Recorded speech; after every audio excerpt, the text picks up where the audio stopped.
Hey, this is Debbie, and I am here today with my amazing co-host, Trisha.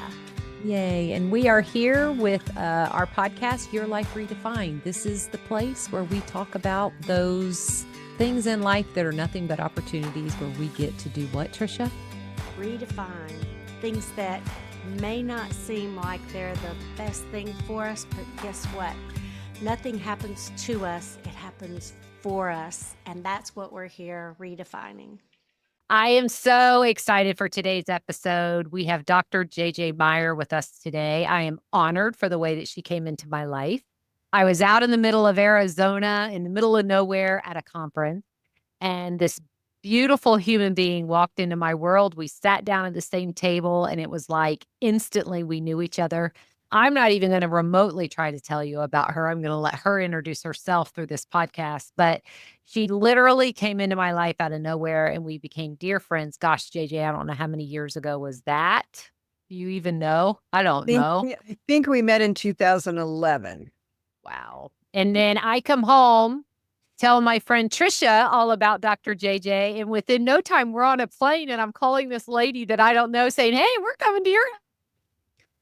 Okay, I got to interject here of how I remember, because, I remember it a little bit differently. I know. You met her at a conference, and I remember you talking to her and said, oh, you need to meet my friend, because JJ, and I didn't know JJ from Adam, but let me tell you, but JJ had written a book called God in the Mirror, which everybody needs to get. And apparently they were discussing that. And Debbie was like, oh, you got to meet my friend Trisha because she's crazy too, or, perceived craziness, right? And so JJ. No, weird. I think it's weird. Yeah. We've agreed that weird is perfect. And weird's good. And JJ said, well, why don't y'all come visit? And Debbie called me and said, hey, she wants to go. Okay. And so here we are. And beautiful JJ meets us at the airport in Ontario, California, which is north of Los Angeles. We go to her beautiful home overlooking Los Angeles. I do have to tell you this because this was 2011. And I remember walking into JJ's house and she had this shrine of Buddhas. Yeah. Well, coming from the background that I came from and Debbie came from, which is very religious, Buddhas are like, oh my, I'm going straight to hell. I remember feeling so good in that home, and the energy, which I didn't know anything about that at the time, was so good that I came straight home. I don't even think I told you this. And I was at Ross's or something, and they had a Buddha, and I bought one, and I've still got that same one from 2011 not on my back deck. And you bought me one because yours was orange, mine's blue. Mine's sitting right on the other side of that wall. All because of JJ, we got our first kid. You impacted me so much, JJ. Thank you. Well, heard that story. For Lincoln. And I mean, Oh my gosh. Isn't it? There's that book right there. For those of you who aren't looking at it, God in the Mirror. Would you hold that up? Yeah, would you hold it up so if anybody is watching it, they can see the cover? That book. And I remember at first I couldn't absorb it.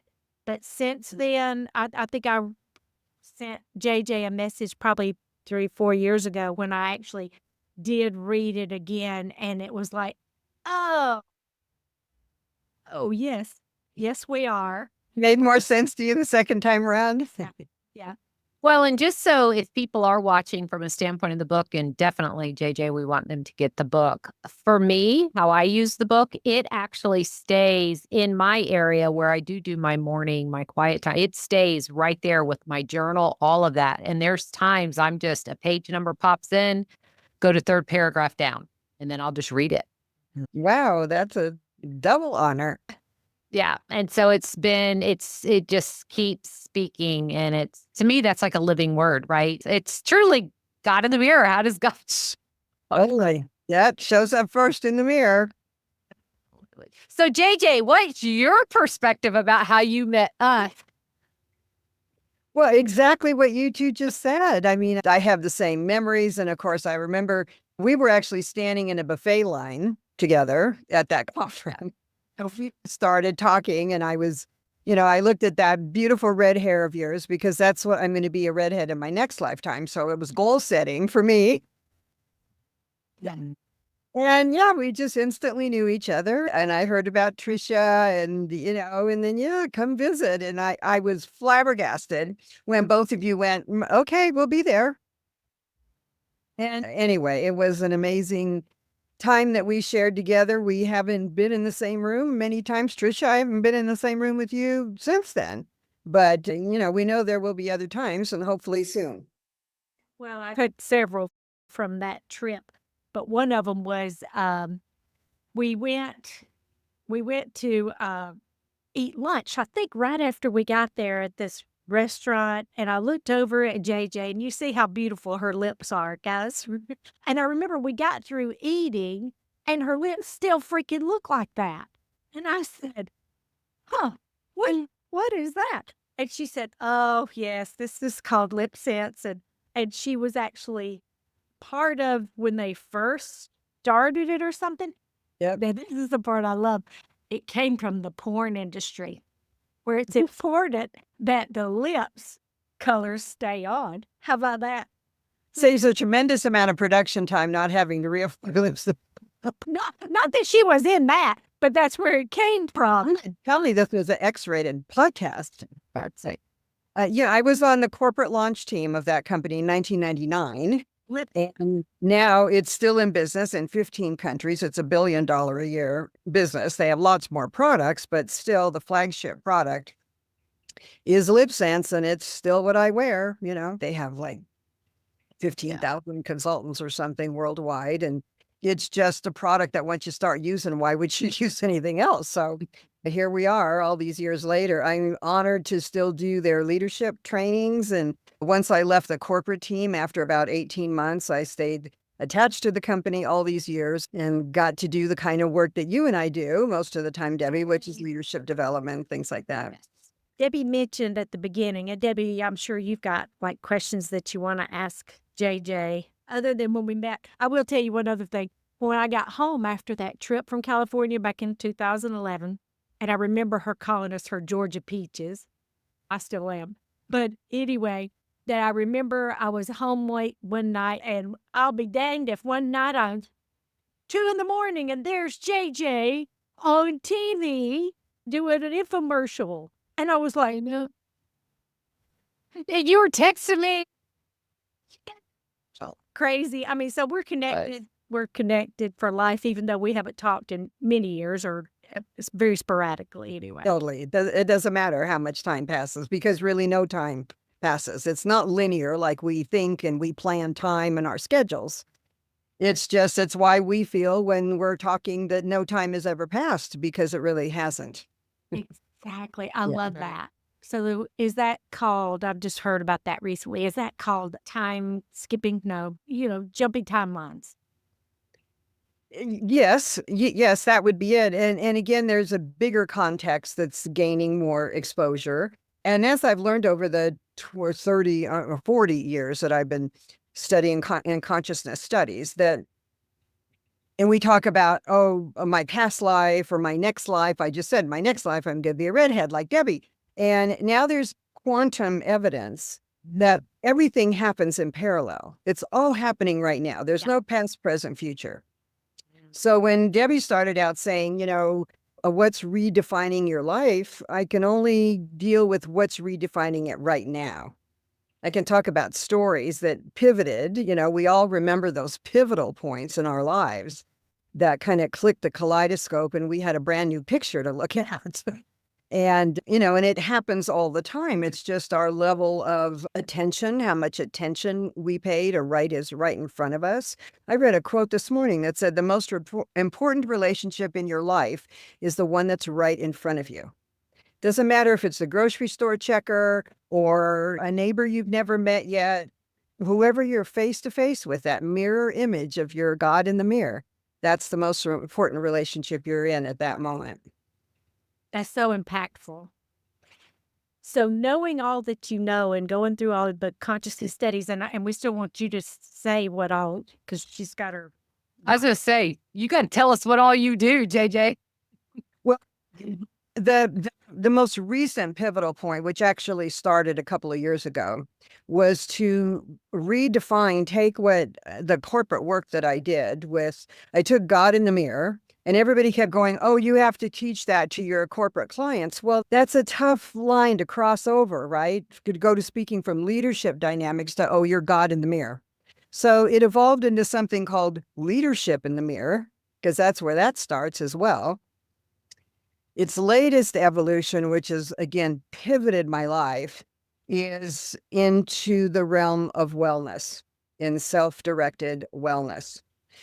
Because I believe, and just this morning I was on an incredible conference call with scientists from 3 different universities that are suddenly paying attention to how much we can impact our own wellness based on our belief system, and if we can step past fear.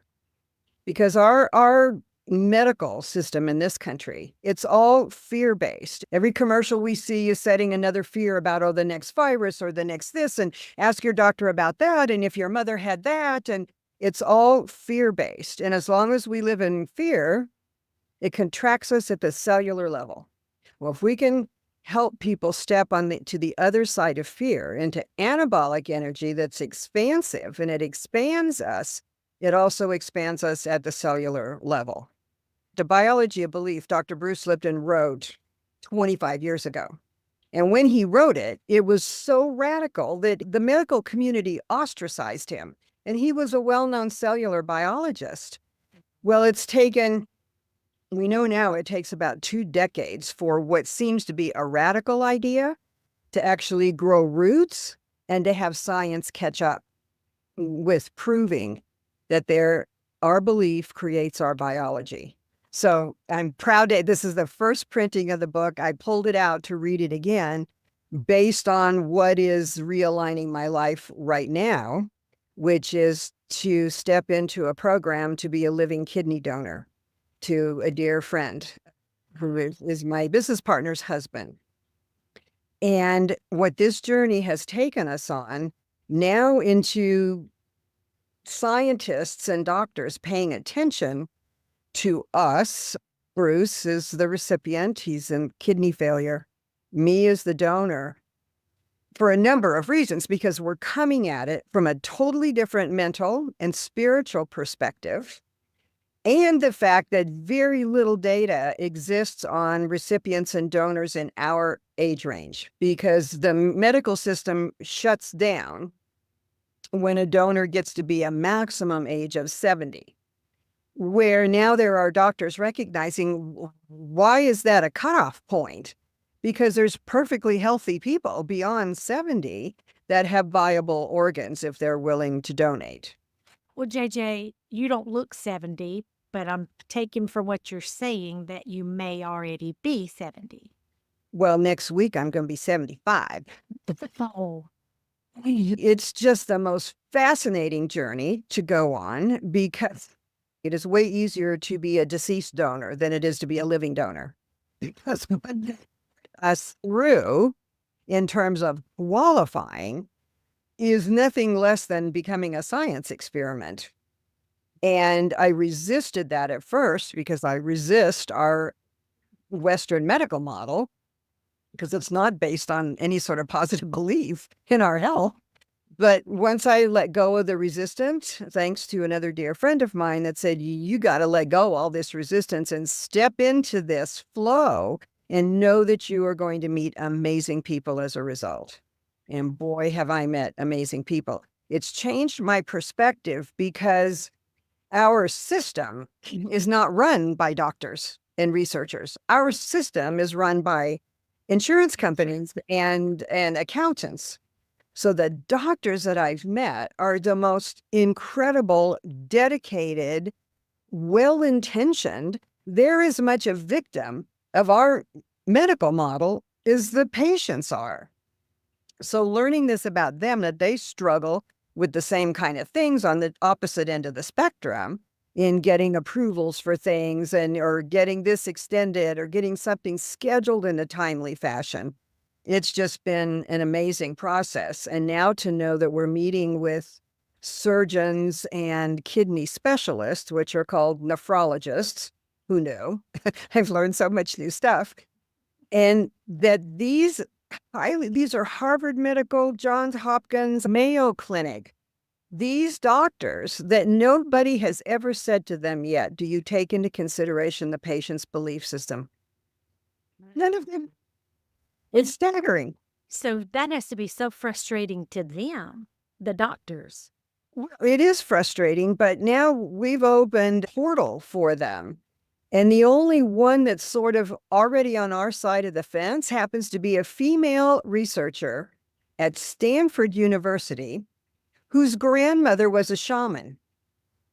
So her early belief system was set in, oh, you have faith in Mother Earth, you have faith in plants, you have faith in your body's ability to regenerate itself.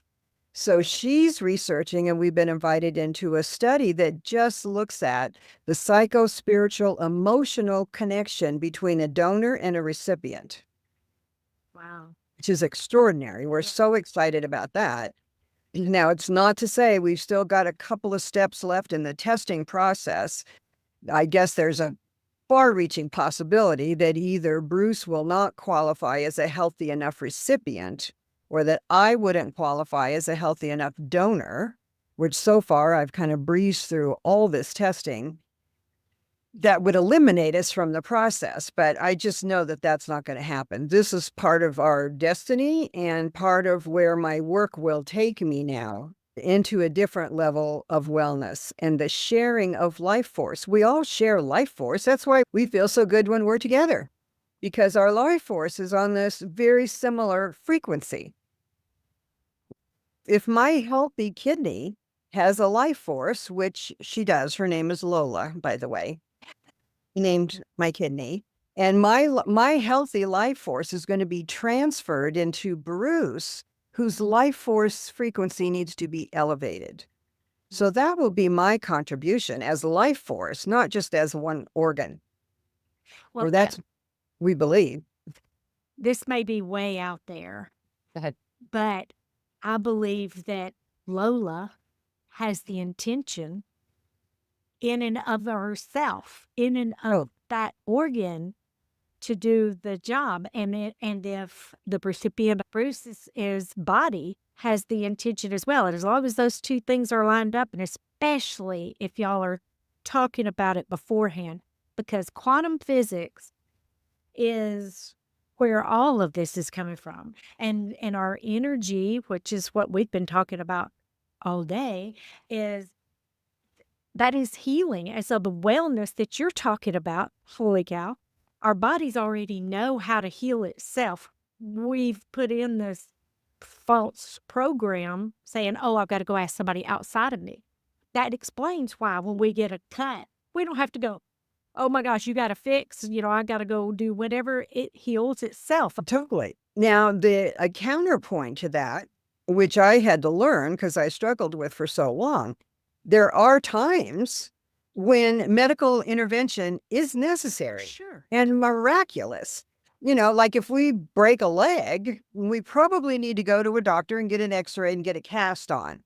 But the cast isn't what does the healing. Our body does the healing.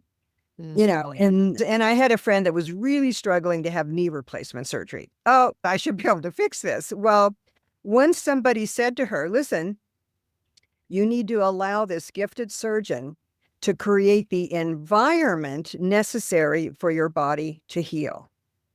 That is exactly what Bruce Lipton says. It's about the environment that we create for healing, whether it's our own or an environment we're helping to create as a doctor for someone else to facilitate their own healing.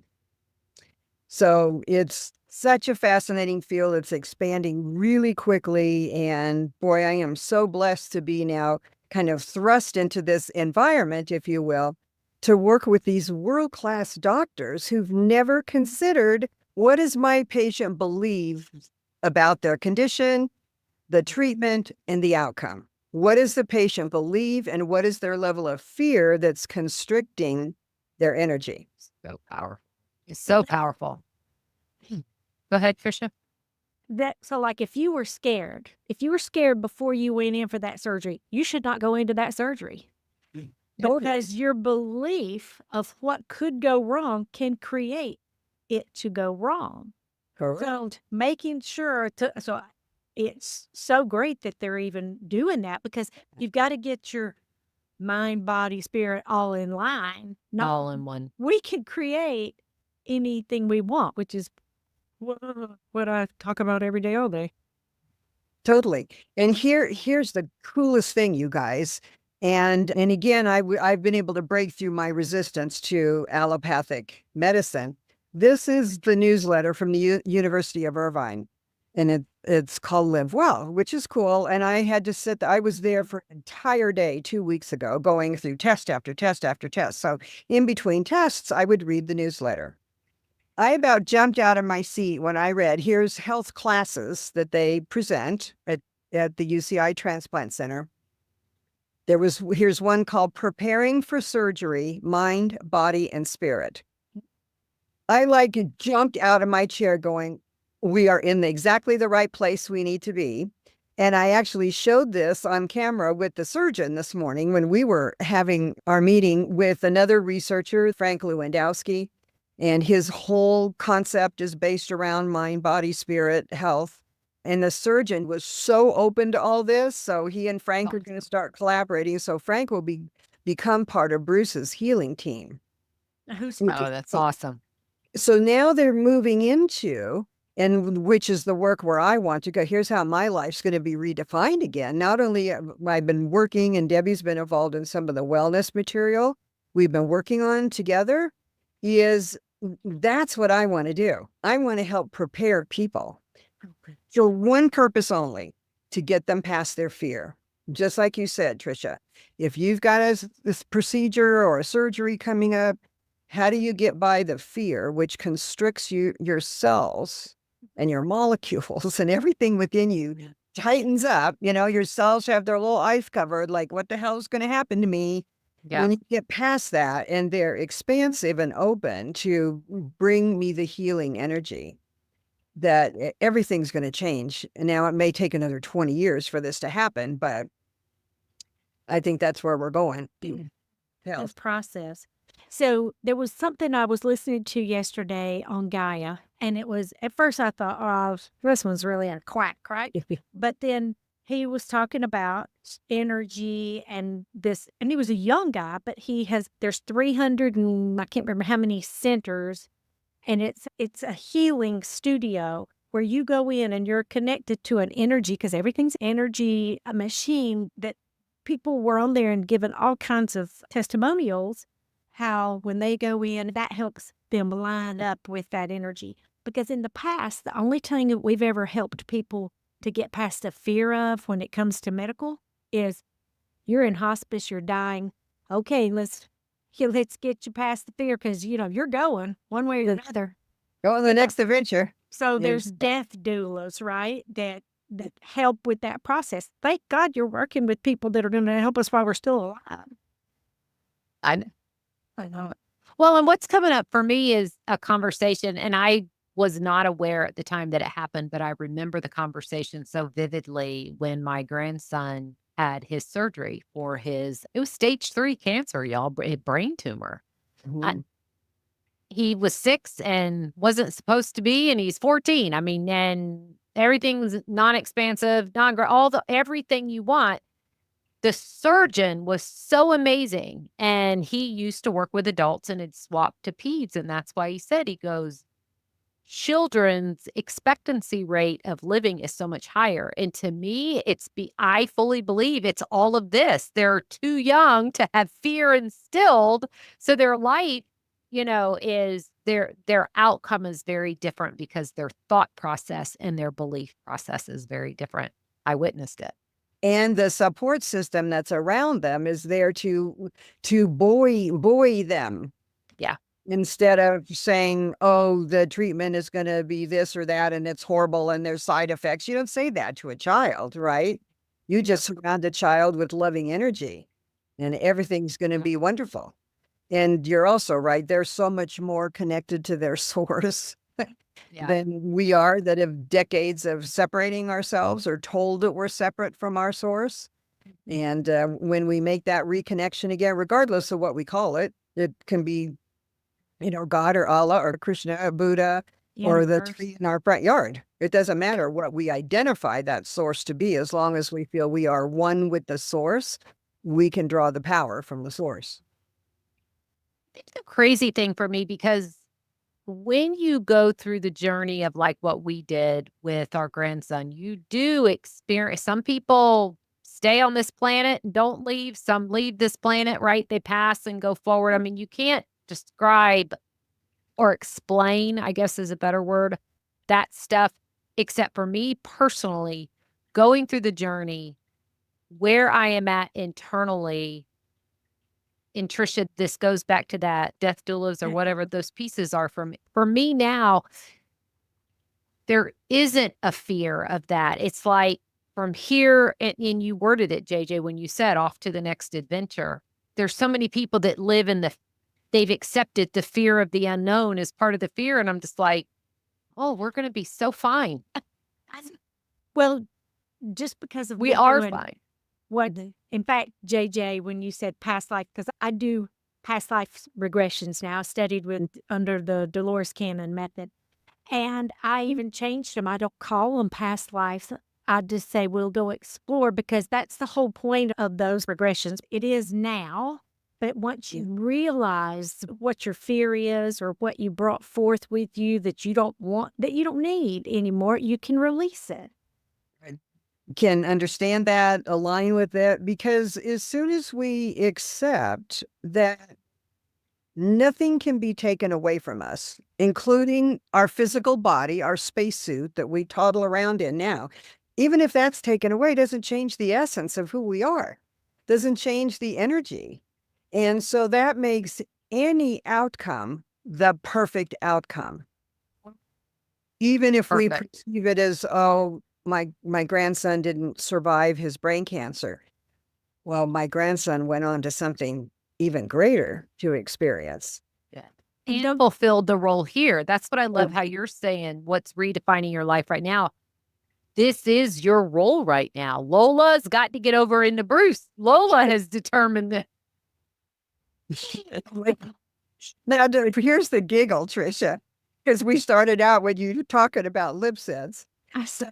There's been studies done and evidence that a recipient, and most of the studies have been done on heart transplant recipients, that then report, oh, I was never interested in art before, and suddenly I can paint. Or I hated McDonald's before, suddenly I want hamburgers.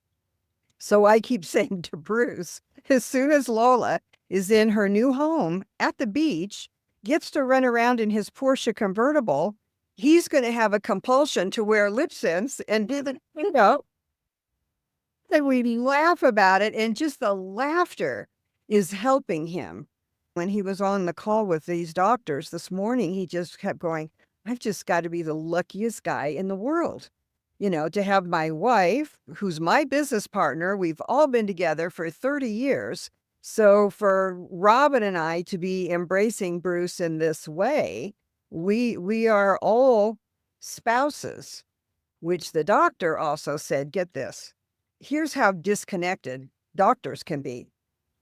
There's an interesting statistic that says, only 10% of living donors are spouses, but they always have better outcomes. And he said, isn't that interesting? And I went, why would anybody even have to pose the question of why the outcomes are better between spouses? Mm-hmm. And yet here's a whole huge medical community full of major universities going, wonder if it's because those people love each other. Well, maybe they're more connected for years. Let's do some research and see what's behind that. I heard not too long ago, and it was like that, of heart transplant patients where they can have the memory of the person that they received from. Now, because a heart transplant can't be a living donor, they have no comparative analysis before and after other than what the recipient says to them. Like, oh, I was never interested in art, but look, now I oil paint because the donor had been an artist. So there's never been any even questions posed or studies done about what's the relationship between donor and recipient when the donor is still living and that they know the recipient. Because the other thing that Robin and I are both faced with, that if for some reason Bruce does not qualify as healthy enough to receive a kidney, will she or I still donate to the National Kidney Registry? Because there's 100,000 people on the wait list, and the average wait time is 7 to 10 years. Well, that's why most people die. There just isn't time enough for them. And I would donate if I got to meet my recipient, because the relationship is what's going to help the outcome. Yeah. I totally agree with that. Yeah. It just makes me so happy too, is just seeing how you are about it. I have no doubt that Bruce is going to be, that this is going to be a positive outcome, because just seeing you with the smile about it, can't you imagine that there are some people going, I'm going to be donating my kidney Sure. because I'm the only one who is a match. Well, I'm sure that those have not as positive, not to say that they may not make it, but it probably isn't going to be, you two guys, who knows, y'all going to be skipping down the road, like you said, or, out on the beach. Yeah, well, perfect point, Tricia, because what does exist, which is also exciting, when I submitted the application to be a living donor, the first call I got was from a mentor. And so there's this whole mentoring program that, in fact, my mentor, who I love, her name's Patty, she was a nurse her whole career. And then she had the opportunity to donate her kidney to a friend of hers. So and they did have a good outcome. Her friend is still alive. And so Patty became part of the National Mentor Program. So after she and I connected, because she said, I'm here to address your concerns and your fears. And I'm going, oh, Patty. And by the time we were done talking, she went, oh my gosh, you have to be part of our mentor program. And I went, absolutely. Nothing would make me happier than to be able to help other people get by the fear. Because even when people decide to donate, it's like either they feel, oh my gosh, it's my cousin. I really need to step up to the plate here and be brave and offer to donate my organ. But they come to it still from fear and concern. What's this going to do to my life? One of the downloads I received the other day, because I get daily downloads, and one of them the other day was to never do anything out of obligation. You might as well not do it. If you do it out of obligation, I'm talking about whether you're giving money, you got to do it out of the desire and the want to, and that's the next best thing that I've just got to do, no matter what it is. And if you do something out of obligation, it's paltry in comparison to what can happen when you allow the energy that is source, God, whatever you want to call it, to participate, and you're just on the ride. Yeah. You buy the ticket and get on the ride. We bought the ticket when we decided to come here. That's all right. Good. JJ, thank you so much for sharing this story. I'm going to shift us a little bit because I am honored to be on this ride with you. So going back to the brochure that you found, what was it? The newsletter, the Live Well or whatever that was, and how you looked down and you saw the class for mind, body, soul. I know your past from a leadership development, like training guru. You've been doing that forever, your assessments, all the work that you've done in so many organizations to help them and support them on their leadership. Then you've started bridging to the wellness. Where else do you see? Because when you said that that's in this hospital, like newsletter, in my head, I'm going, there's your God in the mirror. There's your dump. There's your, what did you feel there? What do you see for yourself there from a redefining from this leadership to Well, number one, I was so excited to see this at the University of Irvine Medical Center. This Preparing for Surgery, Mind, Body, Spirit was the name of the workshop. Yeah. I'll be at the Transplant Center again next week for a series of meetings and the results of all my testing.